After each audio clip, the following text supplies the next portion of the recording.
Well, welcome back to Racing Back. It's late in the evening here. It's the morning in New Zealand because in Grand Prix motorcycle racing, as in a lot of sports, there's a lot of unsung heroes. And the gentleman we're going to talk to now has played a massive part of the history in Grand Prix racing.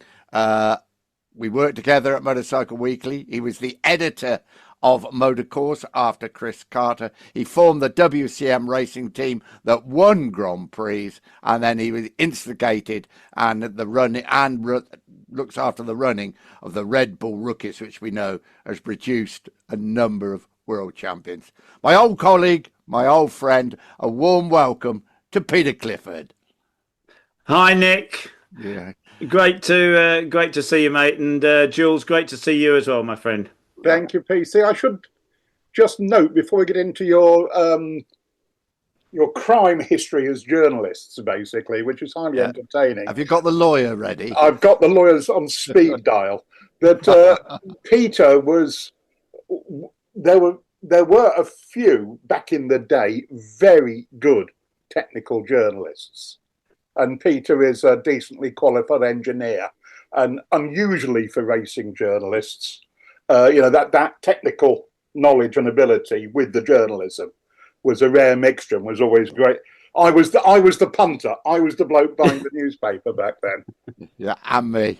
Technicality is not my thing, but we worked together at Motorcycle Weekly, many great trips.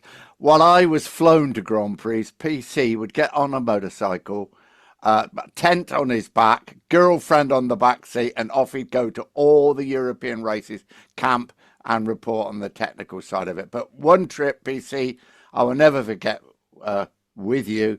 We went to Argentina, didn't we? Somehow we persuaded Mick Woodett, the editor, that we should go to Argentina. We rode across the edge of the Pampas into the Andes, Che Guevara, absolutely all over. Came back to Buenos Aires, unbelievable 500cc race. Freddie Spencer on the new Honda, Kenny Roberts and Barry Sheen. And then the Falklands War started and we just got home in time. But there was a highlight for you I will never forget. You were the first journalist to see the two-stroke NSR Honda that heralded Honda's return to Grand Prix racing. And they weren't too impressed with us seeing it, were they? No, that was incredible, Harry. We went to pick up the bikes that we were going to use for the trip across Argentina, and there were the three cylinders. I can never forget the look on Irv's face when he looked up from the bikes, and there was us walking past, and of course, it was all supposed to be top secret. But there you go. Yeah. And Freddie Spencer, obviously, that was the start. I think he finished third in that race, and Kenny Roberts won from Barry Sheen, but it was the start of an incredible partnership with Honda. So there you were, editor of Motorcourse as well. Then suddenly, what happened? How did this Grand Prix team emerge from all that? I thought you were happy with doing what you were doing. Yeah, well, it was a bit. The Grand Prix team came a bit later. It actually stemmed out of a time at Motorcycle Weekly because I did a feature on on Bob McLean and his race, and his involvement in the sport, and particularly his support of Richard Schlachter and Rich running in the 250 Grand Prix. So I remember sitting at the desk in Motorcycle Weekly and the phone ringing and picking up, and it was Bob McLean on the phone and saying, Pete, thanks for the great story on Rich and that sort of thing. And that started a friendship between Bob and I, which sort of continued. But then Motorcycle Weekly ended, and it was actually the Christmas of 1991, some years, after Motorcycle Weekly. Yeah. That the phone rang at my house here in Wanganui, actually, and it was Bob. And he basically said, Pete, look, there are these new Rock Yamahas. Yamaha have supplied engines to Harris and to Rock. If I buy a Rock Yamaha, will you run a team? What a question to be asked. Christmas, I was sort of spluttered a bit and said, well, yes, sure, Bob. And so we got the team together, just a small privateer team, for 1992. And Pete Goddard rode for us, and we started then. with Mike Webb and Bob Toomey as running, doing the mechanical side of things. Mike, of course, went on from that to become, he's still race director. He's sort of beginning to step back from that now, but he was Mike was our race engineer in the WCM team for a number of years. Firstly with Pete Goddard as a rider, and then 2 years with Neil Mackenzie, of course, particularly when Neil finished on the podium at the British Grand Prix at Donington on our private bike. Yeah. So that's how WCM started. We thought we had a chance of winning that race, didn't we? I remember that day very well indeed. Yeah. Yeah. And then a bigger involvement. It was Red Bull coming on into the involvement. And I think, did you actually bring Red Bull into racing? Well, yeah, into Grand Prix, into motorcycling. Yeah, that's right. They, what happened was we ran the Rock Yamaha from '92, and this was into '97, and we had Neil for a couple of years, and James Hayden, Neil Hodson. And then '97 we were running Kirk McCarthy, and we went to the Malaysian Grand Prix with the Rock Yamaha and Kirk, the first race of the season, and Yamaha director Mr. EO called me into his office, and he said, Peterson, you and Bob have always been sort of pestering me for factory bikes, and well, there are 4 factory bikes sitting in pit box number 3 there. Will you take over the team? And what it was the factory, the sort of number 2 factory team that was there had sort of started the year, but I won't mention any names, but the bills hadn't been paid, Right, and the bikes were sitting there being ridden by Luca Cadalora and Troy Corsa, and Mr. EO wanted Bob and I to take over. Bob wasn't there in Malaysia. I rang Bob up, and he said, "Right, I'm getting on a plane," and he flew to Japan. The next race was actually Suzuka, and we went to Yamaha before to Hamamatsu to the factory and sat down with the directors, and they asked us to take over the team or to buy the team. And Bob was very wise. He said, well, we don't really know what we're buying. So, after the Japanese Grand Prix, I flew to Italy to find out, what the team was. And there were an awful lot of unpaid bills. So we didn't buy the team, took over the running it and the bikes. And so actually in '97, we were still running a little team with Kirk McCarthy. And we had the factory Yamahas with Luca Cadalora and Troy Corsa on them as well. So, yeah, that was a bit. And we, on the Monday after the Spanish Grand Prix, went to Fuschel, to Salzburg, and met Mr. Mateschitz and did a deal to rebrand it as the Red Bull Yamaha team. And they were, yeah.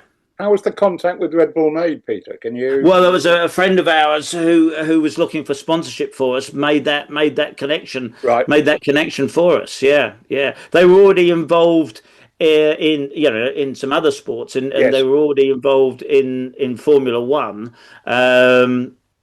In a not as a title sponsor, but they were involved, and we got involved there. Met Mr. Manischitz and Thomas Ubral, who was head of sport at the time, and did a deal, handshake deal. You told me in Fuschel you'd go for breakfast with him. He'd say, well, Peter, what do you want? You'd say, write it down on the napkin, fold it up, and then you'd discuss everything else in the world. Well, that's right. We just meet. That's how it went on for the 6 years we were with Red Bull. met Mr. Maschitz, once a year sat by the lake at a cafe in Fuschel, and he would literally jot. He'd say, what's going to happen next year? And he'd jot a few things down on a paper napkin, and that was it, basically. I'd follow it up with an email to Thomas Ubral the next week and say sort of, dear Thomas, I believe, as discussed with Dietrich last week, we're going to do X, Y, and Z, and that was it. Never had a contract. And some magic moments after that. I mean, well, that's right. You know, Grand Prix wins. Yeah. Yeah. Firstly, you know, with Simon winning at Donington in '98, Regis in Valencia, then Gary with his 3 wins in 2000, South Africa, Estoril and Valencia, battling for the World Championship. You know, excellent stuff. Yeah, fantastic year, 6 fantastic seasons. Yeah. Simon Crafer, his only Grand Prix win. I think Regis, was it his only Grand Prix win? Well, that's right. Yeah, his only Grand Prix win. Yeah, and Gary's 3 wins. And unfortunately, you know, Norrie joined us in 2001. Norrie Haga, fantastic rider, but we'd gone. Norrie was used to racing on Dunlops, and we were racing. You know, Michelin dominated Grand Prix racing at that time, and Norrie just never got to grips with the Michelins. Did not like them at all, despite the fact that, you know, Michelin jumped through all the possible hoops. They literally took a Dunlop front tire apart, you know, and built a Dunlop replica, but it just, you know, never gave Norrie the feeling that he needed. And it was actually the same problem. That's why Simon, you know, left the team, was that, you know, he won Donington. He rode superbly at Assen and won Donington on the Dunlops. And when we went to Michelin's, he couldn't get on with the Michelin's either, you know. Yeah. The only Haga sort of competitive race I recall instantly is that mass brawl at Phillip Island. 2000, where he scared the living daylights out of Valentino for a bit of the race.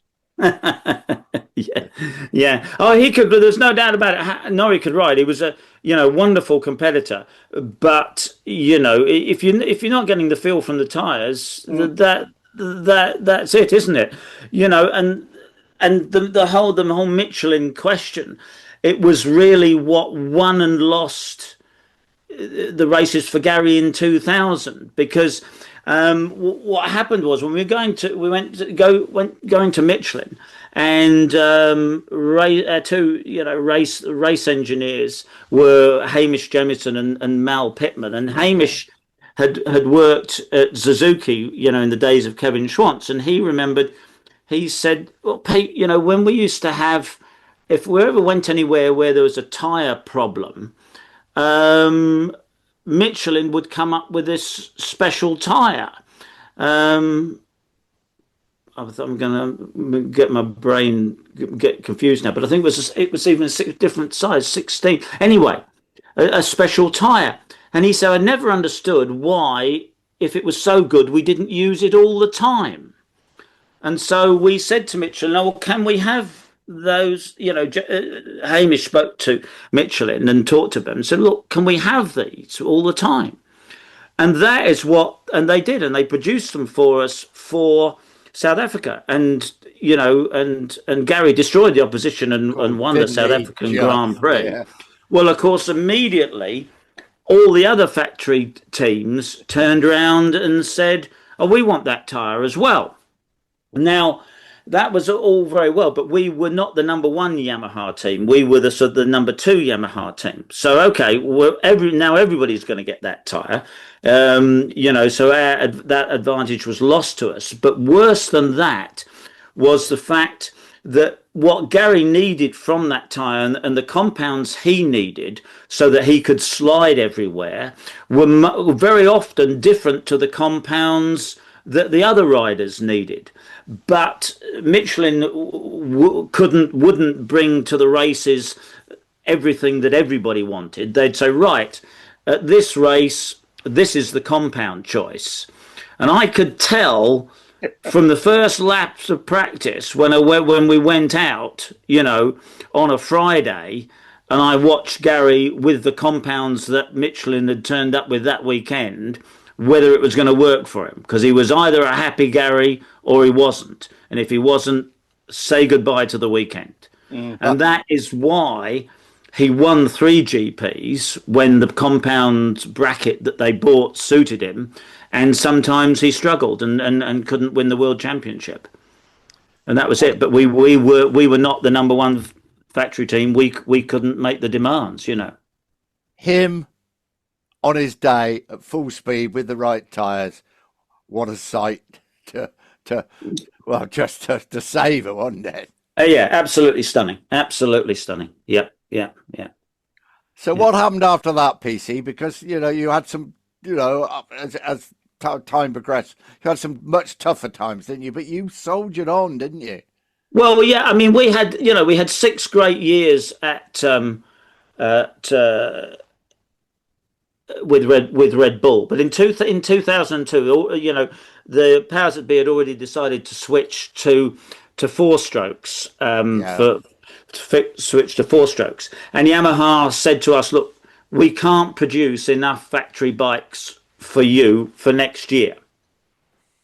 So there we were suddenly with no factory bikes.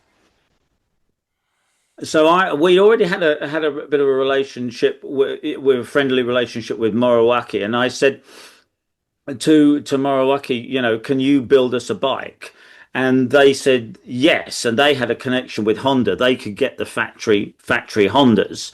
And so our plan A for 2003 was a Moriwaki Honda, factory Honda engines, and Moriwaki building the rolling chassis.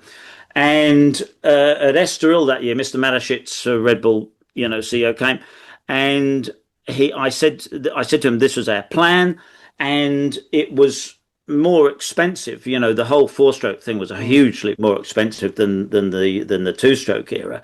And I said, told him how much we needed, and he said, "Well, Peter, if I give you this money, will you beat Valentino?" And I said, "Well, probably not." And he said, "Well, I'm sorry, Peter, you can't have the money then." And that was the end. So along with, that was the end of Red Bull, and fair enough. I mean, So that was the end of Red Bull. That was the end of factory bikes from Yamaha. We couldn't afford the Moriwaki Honda option without them. And so we're end of 2002, we're without a sponsor and without motorcycles. So Bob said, what are we going to do? I said, well, we'll have to find a solution. And Carmelo Espeleta said, Peter, don't look, you've got to be on the grid.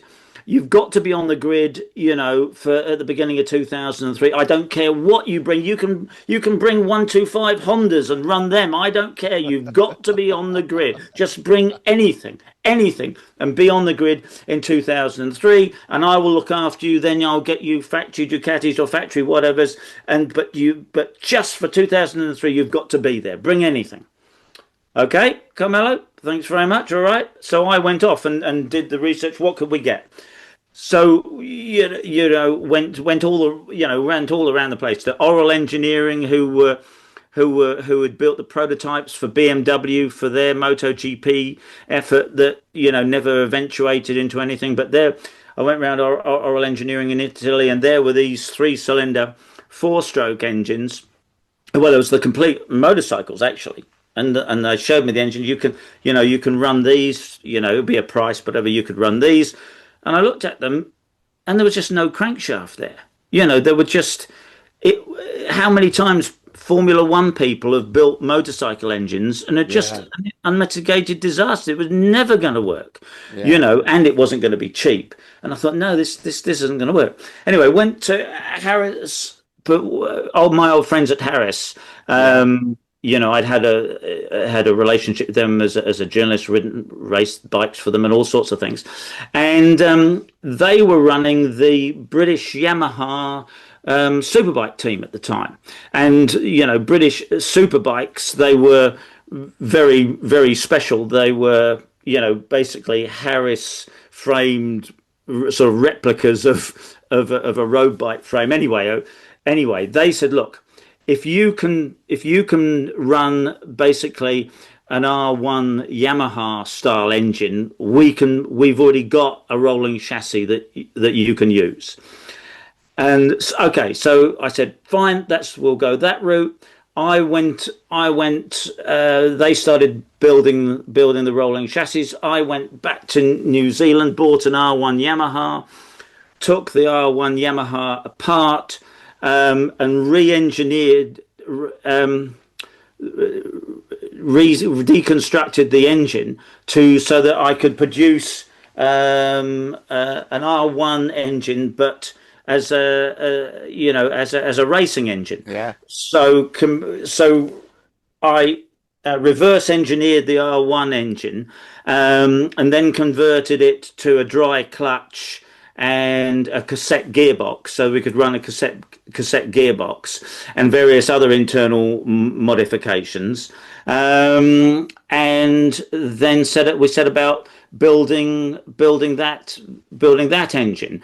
And a guy called Cone Bynes took my CAD design and then made that into, got that made into solid, into castings. He produced a 4-valve cylinder head for it. The R1 had a 5-valve head, and Jan Rolofs Engineering in Holland, who he'd worked closely with Cohn before. They put together the engine, but we didn't have the reverse engineered R1 ready for the first race of the season. Obviously, that was taking a bit of a time. So we went to Suzuka with much modified R1 engines. They still had almost nothing left of an R1 in them. They were all special pistons, cams, crankshafts,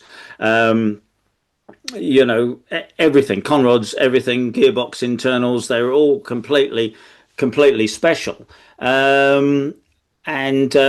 Chris Burns, Chris Burns was going to run them at Suzuka, but the FIM turned around and said they're not according to the regulations because they have to be prototypes. Well, I didn't know what much more of a prototype it could be. It certainly wouldn't have passed World Superbike regulations, but I don't know if it was a coincidence that Mr. Maurizio Flamini was running World Superbikes at the time, was probably a good friend of fellow Italian Francesco Zerbi, who was head of the FIM at the time, and they decided that we shouldn't participate. And that began long wrangles with the FIM. We had support from Carmelo, who was good to his word in that he carried on paying us even though we weren't allowed to race. So that kept us going. But, the idea that, turn up with anything, Peter, turn up with 12500s, I don't care. You just need to be there. Well, we were there, but we weren't allowed to race, unfortunately. And that went on until we got those re-engineered crankcases that I designed, built, and everything, and new engines put together, and we raced in Estoril. Yeah, you basically built a claiming rule bike years before the idea was official. Well, that's right. It's exactly. It was taken over a couple of years later. But anyway, we did race in Estoril,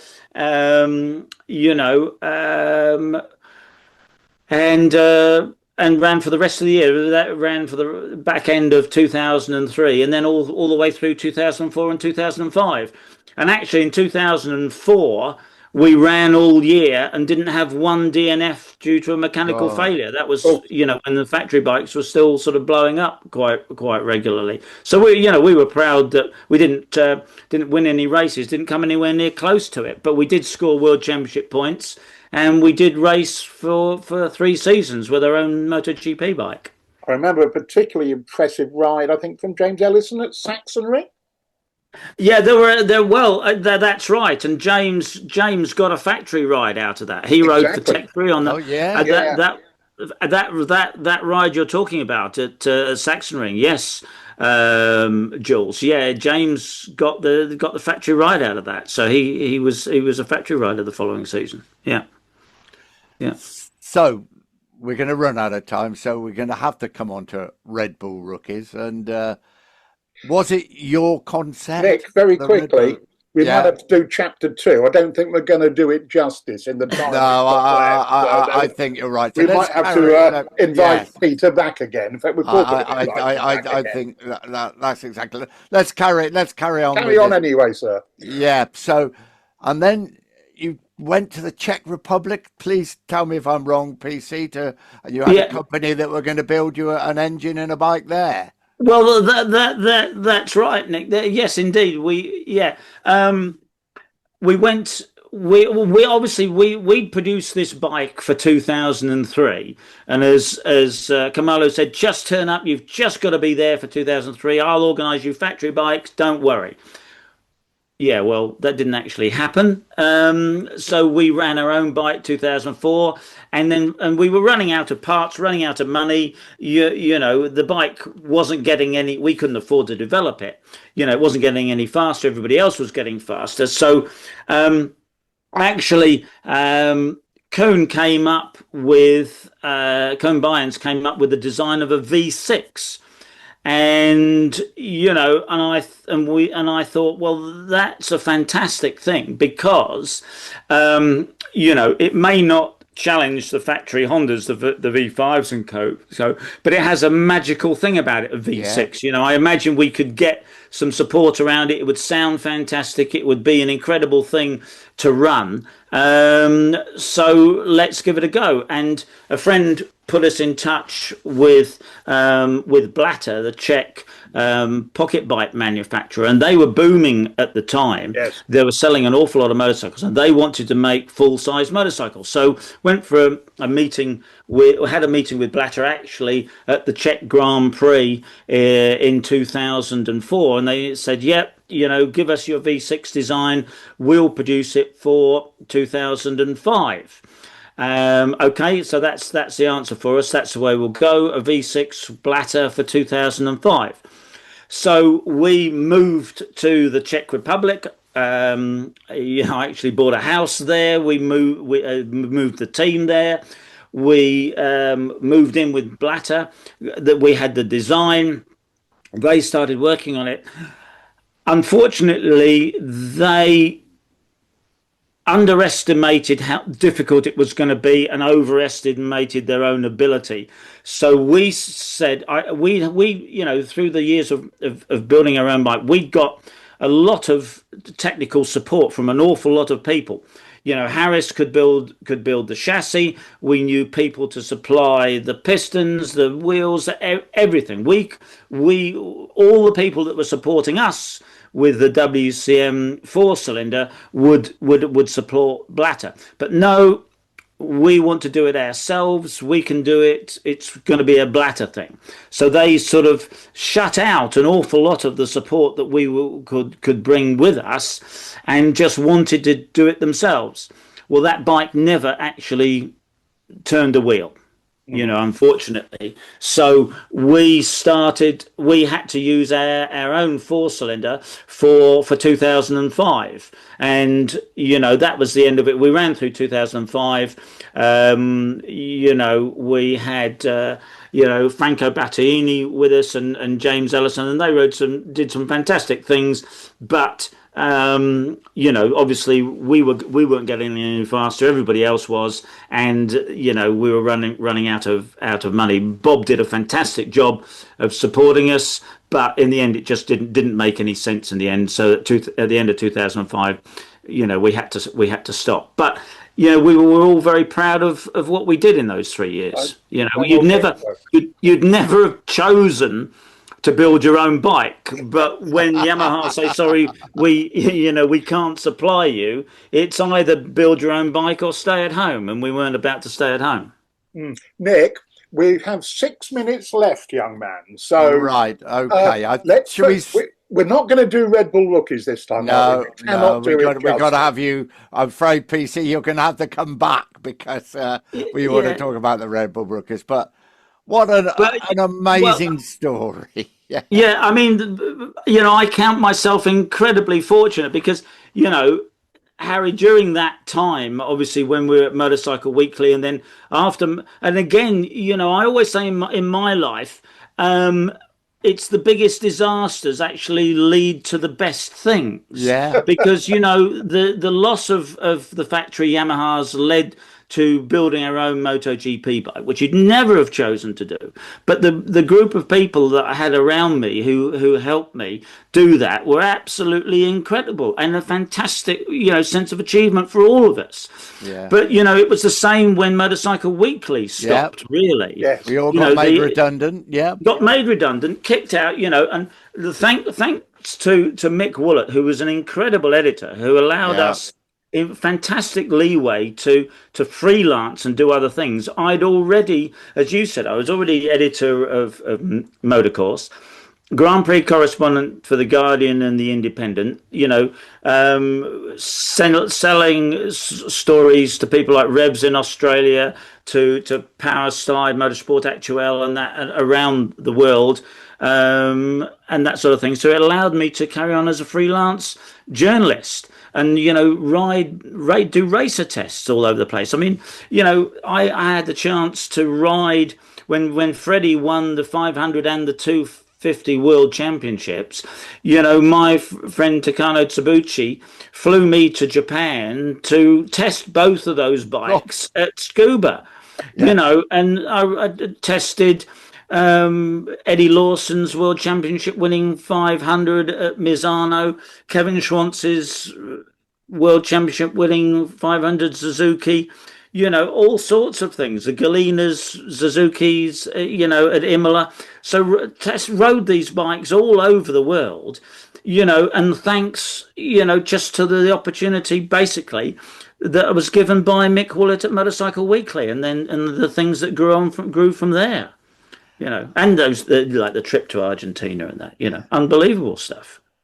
I take what you say, but I'm sure you're agreeing with me as well, Jules. You have to grab these opportunities when you see them in front of you, don't you? With both hands. Of course, but I just think Mick Woolett was one of the great editors in the. There's no arguing with his status in the history of motorcycle publishing in this country. Truly. A good racer, a very good photographer, and a brilliant editor. Sidecar passenger, Grand Prix passenger, wasn't he? Sidecar Grand Prix passenger. It's funny, I bought some photos. He even took photographs of like custom bikes in Daytona. The day that photo was a Mick Woolett photo. There's his stamp on the back. They came out of a box of photos. May I assure you, I bet you had to pay for it with his name, with his stamp on the back of it. Yeah. Dear old Mick.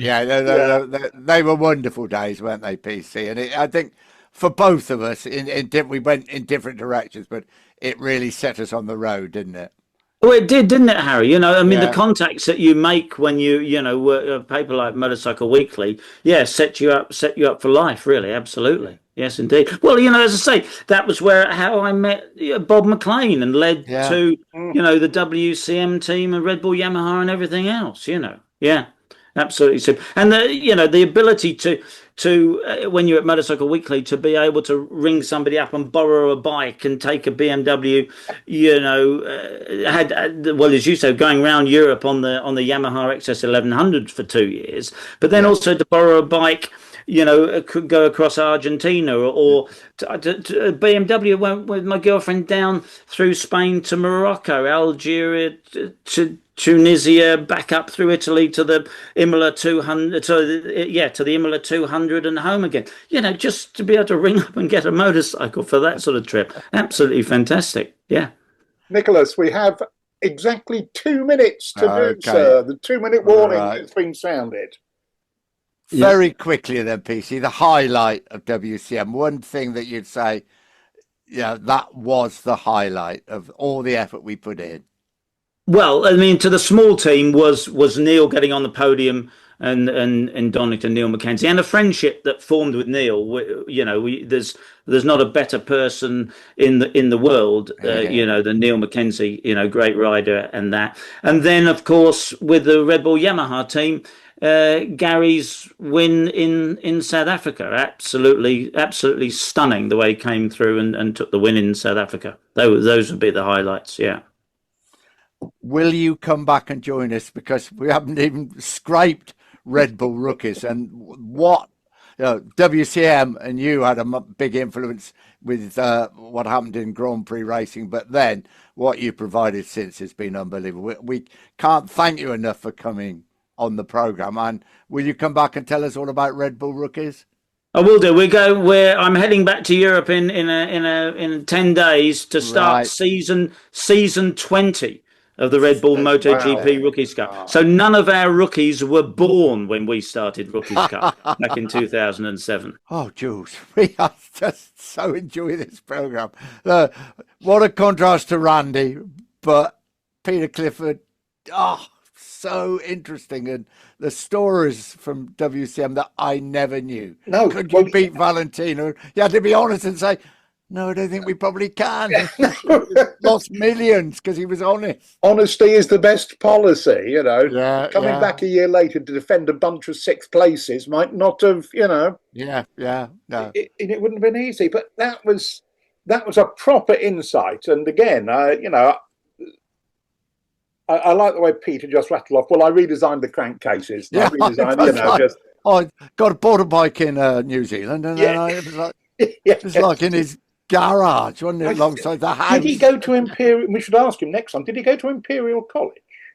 I'm not sure. I think he had a very technical background. Yeah. Well, there are very few better engineering educational establishments in the world than Imperial College. So, thanks, PC. And as we said, he is going to come back, and because WCM might have been very, very special and definitely embedded in the history of Grand Prix racing. But Red Bull Rookies, as we know, talking to the people we've spoken to so far on the program, it's the way in, and it's produced. Johan Zarco was the first Red Bull Rookies champion. It's remarkable. And when Peter just said 20 years, this is the 20th year. I can't believe that. I sort of sat back in my chair and went, really? Yeah. And the impact was because, as we keep saying, and everybody has told us, it's the only route in. It is, and that's a multi-millionaire. Yes, yeah. Right. Yes, sir. Motorsporttickets.com. Come on, buy your. It's not only actually motorcycling, because I've had a look now. They do Formula One and everything. So any big motoring sporting events, that's MotoGP, the TT races, BSP, and Formula One, four wheels. Motorsports.com are the people you've got to use. QR code on the screen at the moment. Good, and via link in the show notes. So please, you're going to buy any tickets, do it from them, because that helps us to improve the service we can give you, and in another way as well, Jules. Yes, indeed. I mean, the word is subscribe. It doesn't necessarily mean money. It means just stating to a Spotify or YouTube or whatever that you want to know when the new pods drop. If you do want to pay a couple of quid, you can join the Racing Back. It's almost a supporters club, isn't it? Yeah. You get to listen on a Thursday. You cheapskates, people like me, get to listen on a Friday, and there's a forum and all the some nice little twiddly bits as extras. But anything you do, any button you click, helps us climb up the algorithms. And me and Nick here, we rely on Rich, the man who basically runs this setup. We rely on his goodwill. So let's help him out a bit if we can. Absolutely. We don't understand the graphs, he said. Not a clue. Absolutely not a clue. Right, next week, Steve Parrish talking about the late, great Barry Sheene. Yeah, that's going to be really interesting. He's very, very best friend. Week after that, we hope it's Dennis Noyes. Well, Dennis, of course, we spoke to many times, but he's going to feature the American Grand Prix at Austin, but in particular, 2006, 20 years ago, the late, great Nicky Hayden won that MotoGP World Championship, and that is going to be so interesting. And I remember Dennis telling us both before Nicky Hayden came all about the Hayden family and the Haydens were coming and how it would be interesting. Boy, was it interesting. Was it exciting. And what a fabulous family And what a great guy Nicky was. I mean, Barry Sheen, then Nicky Hayden, different characters completely. Totally. Both great motorcycle racers. Equally loved. Yeah. James Toseland's definitely coming on, so that's going to be interesting. And Jules knows James well. That's going to be good. Randy Momota's definitely coming back. Jerry Burgess is coming back. And we've just heard Peter Clifford is going to tell us all about the Red Bull rookies. Another super program. Thanks so much to Peter Clifford. Yes. He got up early in the morning in New Zealand. I had to snuffle my tea down quick tonight to get there in time. But great program, Jules. Thanks again. And we look forward to next weekend again. Thank you, Peter Clifford.